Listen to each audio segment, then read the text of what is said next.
பல வழக்க சொல்ல முடியும். ஆட்சி எதிர்க்கட்சியா இருக்கும்போது சவால் விட்டு அறிக்கை விட வேண்டியது, ஆட்சியில் வந்ததுக்கு அப்புறம் அதே அதிகாரிகள் பிடிக்குள்ள ஒரு போய் சிக்கி சக அதிகாரிகள் அந்த அதிகாரிகளை காப்பாற்றுறத வேடிக்கை பார்ப்பது.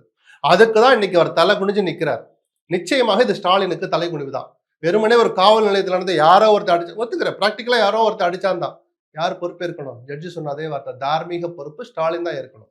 ஸ்டெர்லைட் இந்த கொலை சம்பவத்திலையும் சரி, கொடநாடுலையும் சரி, கமிஷன் அறிக்கையெல்லாம் வெளியே வந்துச்சு இல்ல, வந்து என்ன பிரயோஜனம்? நாங்கள் ஒருவரை சும்மா விட மாட்டோம். கொடநாடு வந்து அறிக்கை வந்த பிறகும் கூட இந்த ஸ்டெர்லைட் மட்டும் இல்ல, ஜெயலலிதா மரண வழக்கு வந்த பிறகு கூட அந்த அறிக்கையை வெளியிட்டு நாங்க யாரையும் தப்பு விட மாட்டோம். என்னத்த பண்ணீங்க சொல்லுங்க சார். இதெல்லாம் அக்கிரமம் சார். அதை பத்தி ஒரு துளி கூட இந்த அரசு கவலைப்படுறது இல்ல.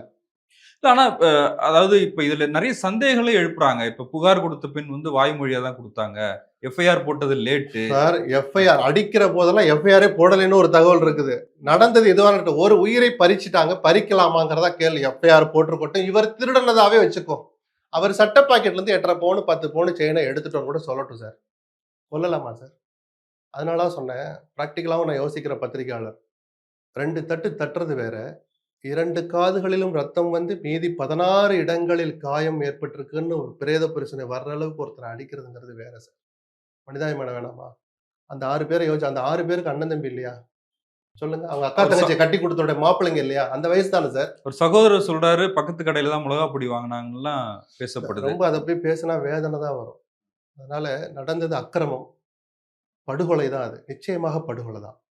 ஒரு பைத்தியக்காரனை அடிச்சு கொண்டா கூட நம்ம பரிதாபப்படுறோம் சார். அவன் மனநிலை சரிதான இருந்தா கூட திருடன்னு நினைச்சு அடிச்சிட்டோன்னு எத்தனையோ சம்பவங்கள், அதை கூட நம்ம பரிதாபப்படுறோம்.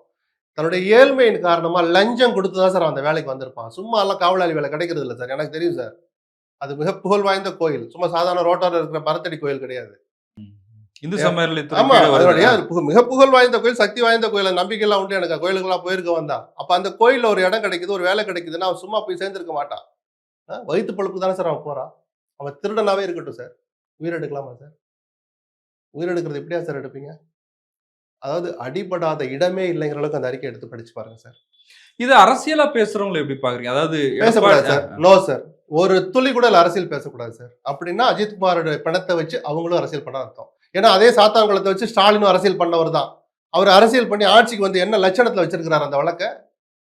குறைஞ்சது 5 வருஷம் 6 வருஷம் ஆக போகுது சார்.